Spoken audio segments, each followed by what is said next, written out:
Again, we're so happy to have Elliott here again to do a reviewing of 6 Shopify dropshipping stores. If you are about to create a store or you just created a store but your new store has no good sales, then this video is just for you. It will be a juicy video focused on real case study and you are expecting to learn how a good or bad Shopify store would be like and learn from the tips of how to improve the design of your store. Hey guys, welcome back to our channel. I'm Demi from CJdropshipping. Thank you for watching my video, and if this video helps with your business and want to see more videos like this, smash the like and I will get it. And don't forget to subscribe to our channel so you will not miss out on the coming videos updated every week. Yeah, Elliott, nice to have you here as today's mentor to do the store reviewing again, and how was everything going? Yeah, it's going good. Same as always, very, very busy, working on my stores. Started to build up the my e-commerce store as well for my custom suit brand. So that's been going quite well, gaining momentum with that, and also working on the course with CJdropshipping as well. So yeah, keeping very busy at the moment. Yeah, we just got a lot of good feedback for the last video and we made together a few weeks ago, and our subscribers loved it so much and they really learned something from our video. So that's why I invite you to do the reviewing on more stores from our volunteers. Yep, super happy to be back. So no more talking. Shall we just jump into today's most important part, review the stores? Yep, of course. Let me start sharing my screen. First store, D House. So it's a general store. I think they're using the Debutify theme again, which is a very popular theme. So that's a good start. It's a really good theme to use. I would recommend that they create an actual logo. So right now they're just using a sort of plain text logo. I think just creating a simple logo can add a bit of branding to the store and just make it look a little bit more legitimate and build trust when customers come over to it. Sometimes when customers come over to a website and they just see a plain white logo, it can look a little bit fishy to them. So I think that just that small detail can really help. In terms of, if we have a look at some of the product pages, they're decent, but I think some more information could be added. So some GIFs, some videos, maybe if the owner was to create some custom content around some of the products, so send it off to somebody on Fiverr to create some videos. And also you can use some apps to add some upsells or quantity breaks. So if a customer purchases more than one product, they get it at a discount. So I've just showing some apps from the Shopify App Store that you could potentially use. So this one here, Reconvert, Upsell and Cross-Sell, is a good app that allows you to go and add upsells at the checkout and in the cart. So when a customer is going through the checkout process, you can try and make more sales that way. And this one as well is really good, bundler products. So that way you can try and bundle products together. So for example, this mosquito killer, maybe you could bundle it with one of the other products on your store, one of these products down here or something, a similar type of product. Oh, so they actually do have it here. So maybe you want to think about using a different app where this is closer to the top. So you can use an app where you have that in this section instead of having the customer go all the way down to the bottom and then they can buy a bundle. You probably want to put that bundle over here. Right. In terms of the actual store itself, I'm personally not a big fan of general stores, especially for beginners, because you can burn through your budget quite quickly if you don't pick the right products. So I would say the only thing I might mention is you might want to start looking at TikTok ads or Pinterest ads, because they're a lot cheaper than using Facebook ads. So if you've been using Facebook ads for this store so far and you haven't found any success, then you might want to move on to a different platform that's a bit cheaper. You could still potentially make it work, using those other types of platforms. So is it advised that beginners should start with niche store? That would be better? Yeah, definitely. Yeah. Easier for them. I would say for a beginner, always start with a niche store. because you've still got a wide selection of products that you don't have with a one product store, say for example. But you can focus on building an audience with a smaller budget when you build a niche store. So you can try and use SEO, you can try and use influencers for a niche store. And if you're a beginner with a small budget, then it's going to be a lot more cost effective than if you spent all of that money on Facebook ads. Especially if you're not used to running Facebook ad campaigns or TikTok ad campaigns, you can waste that money very quickly. Whereas if you're running a niche store and you're building it up slowly with SEO, with Google Shopping, you can start to see the sales trickle in, and then you can reinvest the profits into paid ads afterwards. So I'll move on to the next store, which is Per Square. So a fashion store. Now, from having a look at this store, I can see that they're selling women's and men's clothing and kids and shoes as well. So it's a bit of a mismatch. What I would say is the store looks quite masculine. So it looks like it's a store that would be selling men's clothes. But the hero image when you first come onto the store is of women's clothing. So it's a little bit confusing as to who you're trying to target. So I would certainly focus on just either selling men's clothes or women's clothes and decide which route you want to go down, rather than trying to sell all of the different genres of clothing and seeing which one you can make sales in. I would also focus on making your logo stand out a bit more. When it comes to fashion stores, the logo is what really makes the store stand out initially when the customer comes over to the store. So you want to make something where they can actually read the name of your store. Right now it's quite small, it's quite difficult to read. So as I scroll down, I would also go with a plain white background.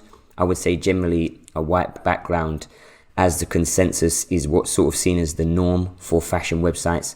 So when a customer comes over to a site and they see a grey background, it might make them think that it's a little bit weird and they'll lose trust with the website. So if you have a look at something like ASOS, they use the same colors, black, white and grey, but you can see that they use it in a very neutral way.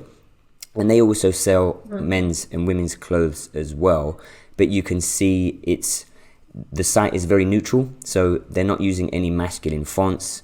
The images have got men and women in them, as opposed to, if you have a look on here, it's straight with women's clothing. So if I'm a man coming onto this store, I'm not going to know that this sells men's clothing just because it says collections only and then it's got a picture of women's clothing. Whereas if you come over to ASOS, you can see it's got men and women, and then it clearly tells you you can shop women, you can shop men. So if you do want to focus on both different types or different genres of clothing, then I would recommend going down a similar route to a site like ASOS. And the ASOS shop, it shows on the top navigation bar, so it's and sell both for women and men. Yeah, exactly. Yeah. So like you said, you can clearly see it up here. You can clearly see it here as well.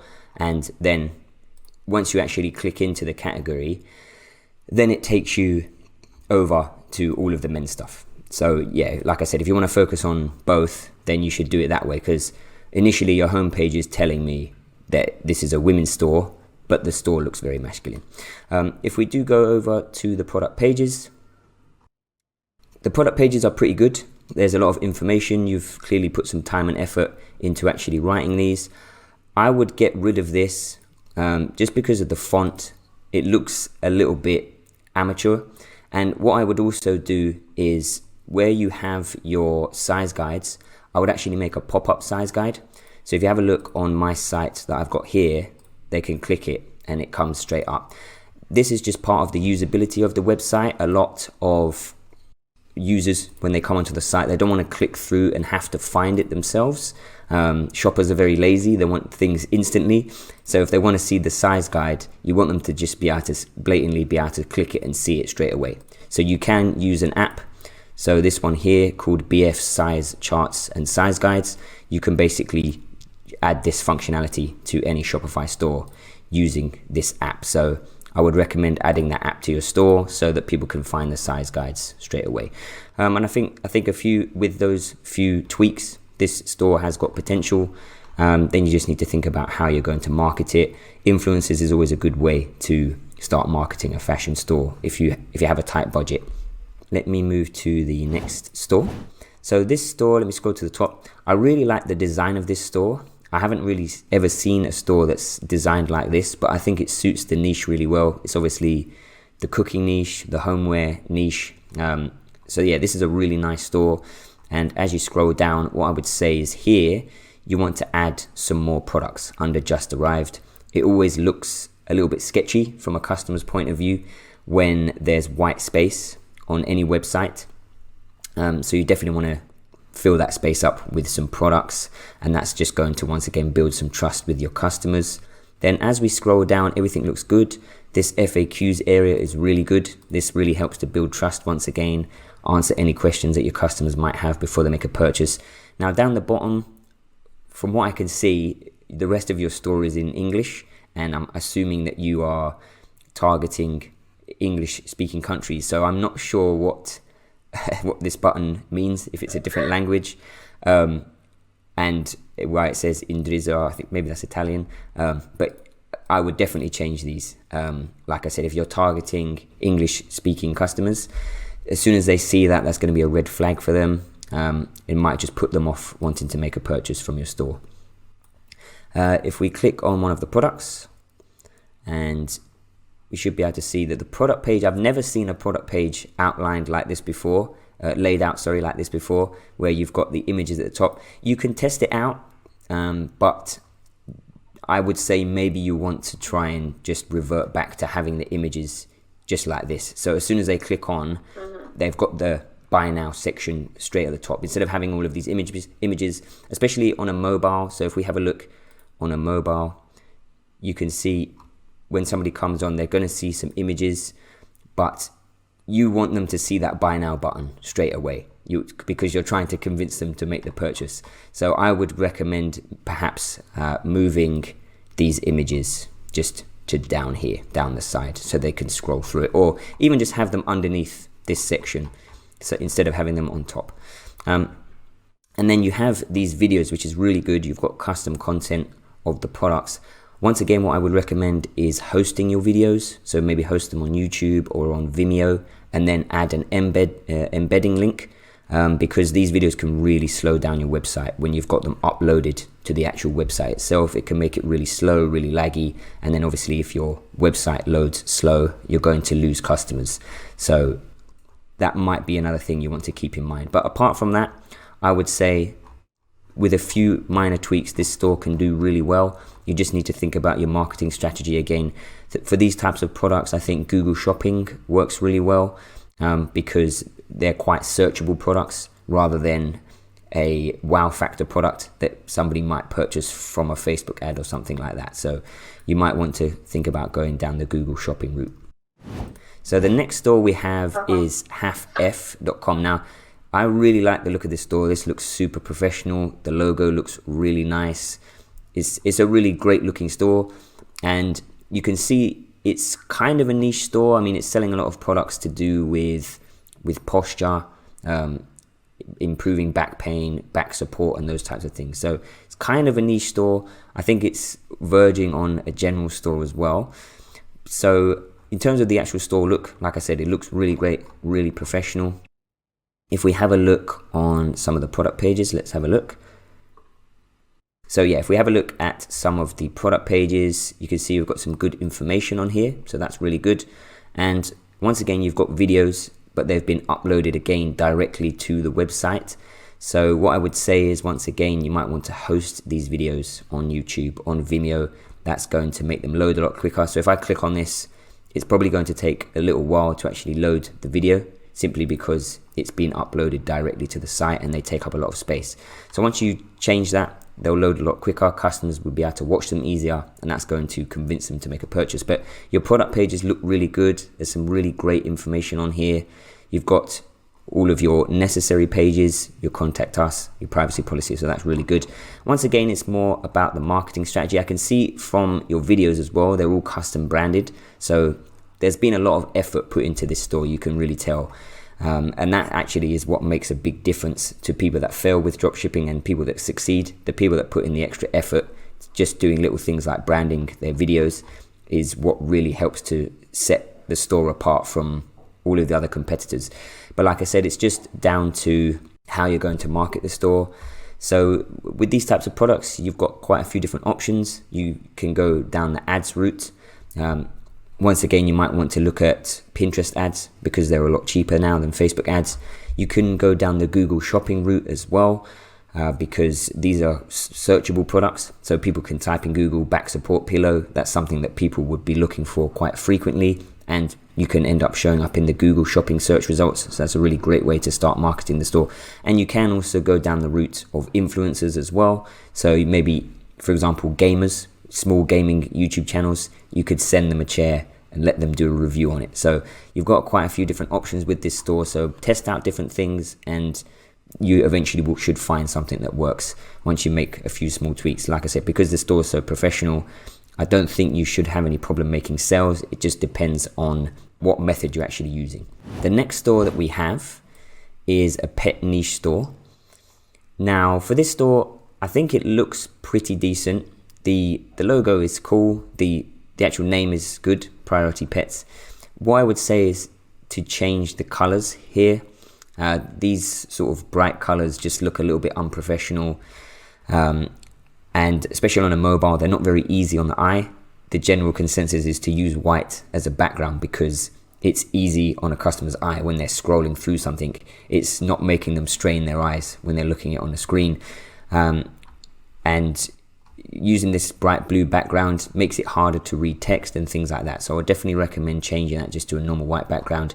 And you might even want to change the red color as well of the text just to something a little bit more neutral. So just try and keep it black, white and grays, and then you just have one extra color as your accent color. So you can keep this red for your help buttons and things like that, and your sale banners and things like that. So you might want to change that. If we click on the product pages themselves, we can see it brings us over to a category. So that's cool. You've got some really good products. So if we click on view, so once again, it's the same thing for your product page. You can see you've got this blue background, this bright blue background. Once again, it just makes the store look unprofessional, maybe a little bit amateur, and that's just going to put customers off because, as I mentioned earlier, it's all about building trust with the customer, making them want to purchase from your site, making them give you their card details or, you know, pay with PayPal. So if you can't build trust with them, then you've already failed at the first hurdle. So yeah, I would definitely recommend changing this blue background.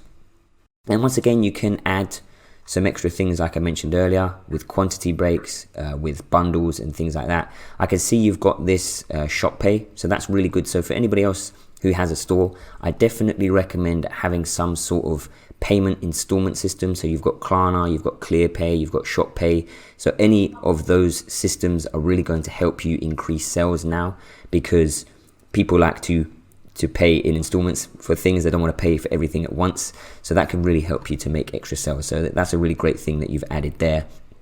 And the only thing I think I mentioned in the previous video is with the pet niche, it's super competitive. So you have to find a way to make yourself stand out. So I have had a look at your Instagram page. I can see you are creating custom content. So that's really good. That's going to help you build an audience, which will help you make more sales. I can see that you're bringing on ambassadors, so affiliates to start selling your products. The only thing I would say is you need to start creating more content on a more consistent basis and try and make your content a little bit more professional, put in a little bit more effort. So you can see, let's just say, for example, for this image here, maybe you want to make it look a little bit more tidy the bed up and put some lighting, some nice lighting, and then take a picture of the dog. Make it look more professional, make it stand out. That's what's going to wow people and make them want to follow your Instagram account. Right now, this just looks like a person just took a picture of their dog and posted it up. So like I said, you've got the right idea by creating custom content, but you need to just put in a little bit more effort to make it look more professional. And if you keep going down this route, eventually you can start building the store slowly, as I mentioned with niche stores, growing it organically, and then you should start to make more sales that way. And the final store we have, once again, another pet store. So, which is why I say the pet store is super competitive. We get so many people creating pet stores. So many pet stores, yeah. Yeah, exactly, yeah. And I can understand why, because there are a lot of people who love pets and there are a lot of cool products that you can sell. But it's always about how can you make yourself stand out when you own a pet store. And I think a lot of people do it the wrong way around. They say, I'm going to start a pet store, then they decide how they're going to market it. But you should do that bit first. Once you know how you're going to market it, how you're going to find your customers, then go and build the store. So once again, yeah, this store looks really nice, really clean, really professional. You've got some good products on here. I like this, what you've done here. I'm a dog person, I'm a cat person. So you're giving them, two different routes to go down to find products on your store. Now, once again, I can't really fault the store. If we just go over to one of the products, let's go and have a look at one of the product pages. So you've got some really good product pages. You've got some really good delivery times, 3 to 5 days. That's super quick. So I'm guessing you're perhaps using a US supplier, so that's really good. You might want to add some GIFs, some videos as well of the product. But like I mentioned with the previous store, it's all about how are you actually going to market the store. So I can't actually see any links to your social media pages. So I'm assuming that you're going to be using some sort of paid traffic.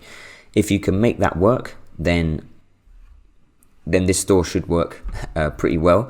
But if you're using Facebook ads for these types of products where they're fairly cheap, then it can become quite expensive very quickly. So once again, like I said, it's all about building an audience. You might want to create YouTube content. Use it. If you have a pet yourself, you can purchase some of these products and create some videos of your pet using the products in action, and just do it like a sort of natural review video or a vlog about your dog or something like that. That's how you can build an audience and then use this type of store to start making sales. But other than that, yeah, like I said, this looks really nice. The logo looks really good. The name is pretty cool. You've got the contact us, you've got the shipping and handling. So you've got everything you need. Once again, like I said, it's just about building the audience and getting your store out there and setting it apart from all of the other different pet stores that have already been created and are selling similar products. So much for precious content, and I would like to thank you again for accepting my invitation to give such great content. So before we end today's video, do you have more to share with us? Like you just told us you are busy with prepare a course for us. So could you talk more about it? Like what we can expect from the course? Like what is it about? Yeah, of course. Yeah. So it's, a lot of the points I've touched on in this video, I'll be covering in a lot of detail throughout the course. So I'm going to be going over the best type of store to build, how to pick a niche and not just a broad niche. So as we were talking about the pet niche, that's quite a broad niche. How to pick a niche that's really specific and has a really passionate audience around it. How to find products for that niche as well. And then how to actually start building a brand around it. So I've mentioned in one of my videos on my channel how you can use CJdropshipping to actually have custom branded packaging, and that's sort of the future of dropshipping, is to create a brand around the store with custom branded packaging. So I'm going to show people how to set that up, of course, how to set the store up, all of the apps that you need, and then finally how to start marketing the store with cheaper methods for a beginner, because when you're a beginner, you don't want to pump loads of money into something. It can be quite scary and quite daunting, when you're spending $500, $1,000 on Facebook ads, when that's all of your budget.